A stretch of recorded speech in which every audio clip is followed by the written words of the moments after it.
कोई ऐसा काम नहीं था जहाँ काम नहीं होता। सारे डिपार्टमेंट के अलग अलग लोग और बड़े बड़े इंजीनियर, डॉक्टर, वेस्ट ईस्ट इकट्ठा किया हुआ था ओशो ने। ओहो बाप से स्वीकार।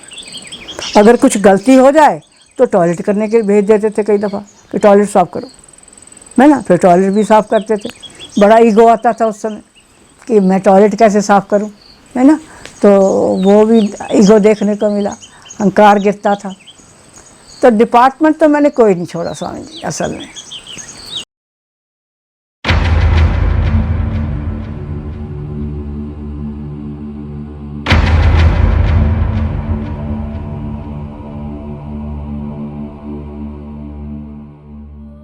दोस्तों नमस्कार, मैं हूँ माँ ध्यान तन्मय जी के साथ।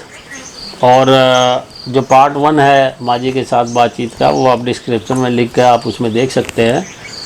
तो माँ ध्यान तन्मय जी, आपने ओशो पूना आश्रम में बहुत लंबा समय निकाला आपने। तकरीबन सभी डिपार्टमेंट्स में आपने काम किया है, सेवाएं दी हैं अपनी वर्क मेडिटेशन में। तो कैसे आपके अनुभव रहे उस टाइम, क्या माहौल था, किन किन मित्रों के साथ कार्य संपन्न हुआ, और ख़ास तौर से जो आज जो ओशो के जो आश्रम चल रहे हैं या ओशो प्रेमी हैं, ओशो के जो ध्यान करने वाले साधक हैं, उनके लिए आपका क्या संदेश है? वो हम जैसों के लिए बड़ा उपयोगी होगा। पक्का, बिल्कुल सही बात कह रहे हैं आप स्वामी जी, है ना। बहुत अच्छी बात कह रहे हैं वाकई। तो मैं मित्रों कहना चाहूँगी कि ओशो अमेरिका चले गए। जाने के बाद तो ऐसे उम्मीद ही नहीं थी कि ओशो अमेरिका से वापस आएंगे, है ना। नहीं, मैं अपने जॉब टीचर थी तो मेरी मेडिटेशन चालू थी, आती जाती थी इसी तरह। ओशो की मन में तो मैं नहीं गई। फिर जब पता चला कि ओशो 87 में ओशो अमेरिका से वापस आ रहे हैं, मेरे तो पंख लग गए। ऐसे लगा कि वाह, ये तो बहुत ही खुशी की बात है भाई। कभी सोचा भी नहीं था कि ओशो वापस आ जाएंगे। तो 87 में ओशो आ गए, 88 में पूना में आ गए। मैं वहाँ तो नेपाल तो नहीं जा पाई। 88 में जैसे पूना आए ओशो, तो फिर मैंने बस छुट्टियाँ आई, मैंने तो पंख लग गए। मुझे तो जाना है ना। और 26 मई 88 की बात है ये, मेरा ख्याल है। ओशो जैन पे बोल रहे थे जब मैं ओशो कम्यून में पहुंची। आहा, पहले ओशो को देखते ही धन्यवाद ऐसा निकला कि ये तो फरिश्ता है भैया, ये कैसा फरिश्ता है। और रोने लगी देख के उनको। तो उनके लेक्चर सुनने, है ना, रोज़ ये चालू हो गया मेरा अहोभाव से।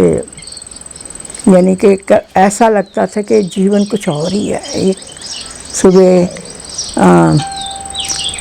शाम को ध्यान, सुबह ध्यान, सुबह और ओशो का प्रवचन, बात ही कुछ और थी। एक दफ़ा मैं होके आ गई, देख आई वहाँ का। फिर मैं रुकी नहीं अपने आगरा में टीचर के होते। फिर दोबारा फिर आया, जल्दी से आ गई। फिर मेरे को किसी ने कहा कि काम मिलता है, काम कर लो यहाँ पर। तो मैं काम वेज चॉपिंग में शुरू किया। पहले बहुत सब्जियां काटते थे हम सब लोग, खूब बड़े बड़े टेबल लग जाते थे, सब्जियां खूब भरी पड़ी थे, टेबल भरे रहते थे। आलू करते थे, आलू कटते जा रहे हैं। और बीन्स होते थे, बीन्स ही करे हैं। और प्याज छीले। और गाजर बाबा थे एक दफ़ा उस समय, गाजर बाबा का बहुत, तो गाजर ही काटते रहते थे। तो बहुत अच्छा लग रहा सब। ये वेदांत स्वामी है ना, जो अभी वेदांत अभी आए हुए हैं आजकल, उनकी मदर पूजा, वो मेरे साथ ही काम करती थी। सब ने वेज चॉपिंग का काम किया। फिर उसके बाद कुकिंग का काम किया, यानी कि कुकिंग में आ गई मैं। कुकिंग के बाद फिर कोई और डिपार्टमेंट, यानी कि ये वर्क मेडिटेशन वाले निश्चित करते थे किसको कहाँ पर पहुँचाना है। फिर वहाँ पर हमें इतराज़ नहीं करते थे कि नहीं ये काम नहीं करना। अहोभाव से स्वीकार। अगर कुछ गलती हो जाए तो टॉयलेट करने के लिए भेज देते थे कई दफ़ा कि टॉयलेट साफ़ करो, है ना। फिर टॉयलेट भी साफ़ करते थे। बड़ा ईगो आता था उस समय कि मैं टॉयलेट कैसे साफ़ करूं, है ना। तो वो भी ईगो देखने को मिला, अहंकार गिरता था। तो डिपार्टमेंट तो मैंने कोई नहीं छोड़ा स्वामी जी असल में।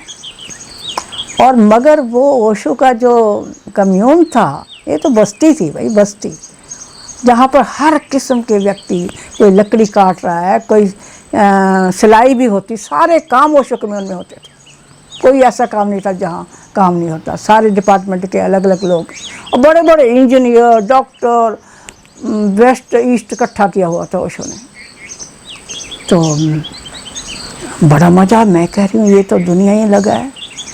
और जब मैं शाम को इवनिंग मीटिंग में जाते, है ना, नहा रहे हैं, इकट्ठे मज़े मार रहे, कोई किसी को देखता भी नहीं है ना। सुबह जाती तो प्रवचन लगा होता ओशो का, सुनते कानों में प्रवचन पढ़ते, बैठ जाते जाके। यानी मैं कह नहीं सकती वो मधुशाला कैसी मधुशाला थी, वो शब्दों के बाहर ही थी, कुछ शब्दों में आती नहीं है। हंस रहे हैं, म्यूज़िक बज रहा है ना, और डांस हो रहा है, कोई किसी को टोकता नहीं, हगिंग हो रही है, गले मिल रहे हैं, कोई किसी को देखता नहीं है। और झाड़ियों में बैठे बैठे दो प्रेमी प्रेम कर रहे हैं, वो भी देखता कोई कहने वाला नहीं उनको। और लाइन लगी हुई है, यानी वाइट रोब में जाते थे तो लंबी लाइन लग जाती थी, तो लाइन में ही लोग किसिंग कर रहे हैं, कोई पता नहीं कहने का, कोई क्रिटिसाइज का मतलब ही नहीं। और डांस होता था। फिर मेडिटेशन के लिए सब लोग ऐसे भागते थे मेडिटेशन के लिए कि कोई मेडिटेशन बाकी नहीं रह रहे। सुबह डायनामिक के लिए भगे आ रहे हैं लोग, भगे आ रहे हैं। हर ध्यान में शामिल होना मुझे ये बहुत अच्छा लगता था। मगर उस बस्ती वो बात तो स्वामी जी कुछ और ही थी। फिर मेरे दिल में आया कि मैं जाती नौकरी छोड़ने का निश्चय किया। फिर मैंने नौकरी छोड़ दी, पेंशन ले ली बिफोर टाइम पेंशन लेके। तो फिर मैं ओशो कम्यून में पूरी आ गई। फिर वेलकम सेंटर में काम किया, कार्ड बनाने। अरे क्या मज़ा आता था उस समय, कार्ड बनते थे लोगों के, मैं फ़ोटो खींचती थी, सारे आते थे कि माँ हमारी फ़ोटो तुम खींचना। बड़े लोगों के कार्ड बनाए मैंने। फिर विजिटर सेंटर में घुमाना होता था, जो लोग आते थे नए, तो वहाँ पर भी रही।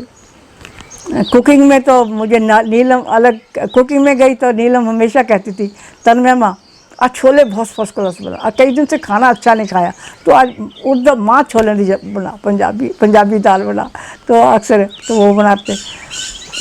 माँ ब्रिग प्रेम थी एक वेस्टर्न लेडी, वो इंडियन खाना सीखती थी मेरे से बनाना। फिर मैं इंडियन खाना उसको सिखाती कैसे बनाना है। फिर लास्ट में तो मुझे एक डिपार्टमेंट था स्टेशनरी, उसमें मैं ज़्यादा 6-7 साल रही। उसमें मेरे को यानी उस डिपार्टमेंट में सब लोग ज़्यादा जानने लगे। मगर मेडिटेशन नहीं मैं छोड़ती थी कभी भी। सुबह डायनामिक करनी और शाम को कुंडली करनी। बीच में कोई ध्यान चलता था तो मैं बाहर लेवल लगा रही थी, क्लोज फॉर वन आवर, तो मेडिटेशन में चली जाती थी। और आश्रम की जो संन्यास सेलिब्रेशन थी वो बड़ी विशेष थी, वो भी कभी नहीं रोकते थे हम।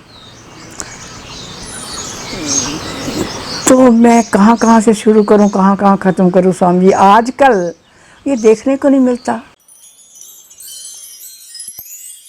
मित्रों, आप जिस चैनल पर ये वीडियो देख रहे हैं, ये चैनल ओशो प्रेमियों द्वारा ही संचालित है और भारत में ओशो के सभी आश्रमों की वीडियो डॉक्यूमेंट्री द्वारा कंप्लीट जानकारी और अन्य ओशो के कार्यक्रमों की जानकारी आपको उपलब्ध हो, ऐसा इस चैनल का एकमात्र उद्देश्य है। कृपया इस चैनल को सब्सक्राइब करें और बेल बटन अवश्य दबाएं ताकि हर वीडियो की जानकारी आप तक तुरंत पहुंचे। सद्गुरु ओशो का यह संदेश, I leave you my dream, इसमें ओशो टीम का सहयोग करें, इस वीडियो को शेयर करें।